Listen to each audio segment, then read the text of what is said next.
在这个金华城的风暴继续来探烧，伟京集团的主席沈庆京防申请受压，伊阁发声明讲，前市长霍荣斌甲郭文泰的时期，拢有官员甲开喙要爱钱。台北市长蒋万安讲，已经要求政风处调查厘清勿枉勿纵，就是唔通冤枉好人，嘛袂使放任歹人。啊，霍荣斌是回呛讲，请点出着明确的人、甲时间、甲地点，唔通来模糊焦点。柯文哲明明知道这是违法违规，居然还做出违法的事情，完全的违背他对于市民的承诺。金华城案件愈来愈大条，台北市议员简书部下到监察院提出申诉，要求对郭文泰进行弹劾。他犹如就是金华城沈庆京的阿拉丁神灯，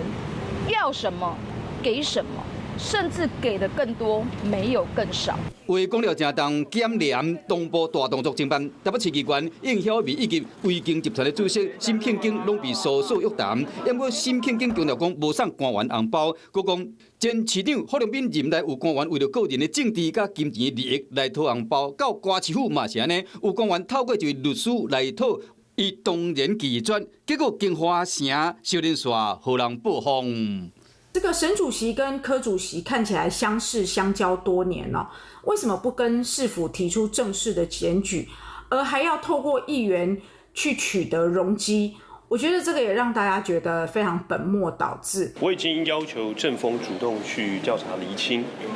全案都已经进入检方的侦办，我们也会全力的来配合，希望能够厘清事实，还原真相，勿枉勿纵。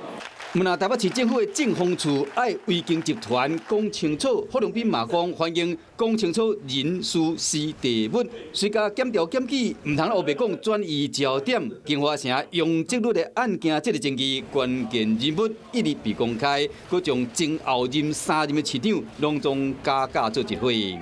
Hello， 我是雷亚，想要抢而先掌握最及时的新闻资讯吗？赶快订阅、按赞、开启小铃铛，锁定华视新闻 YouTube 频道。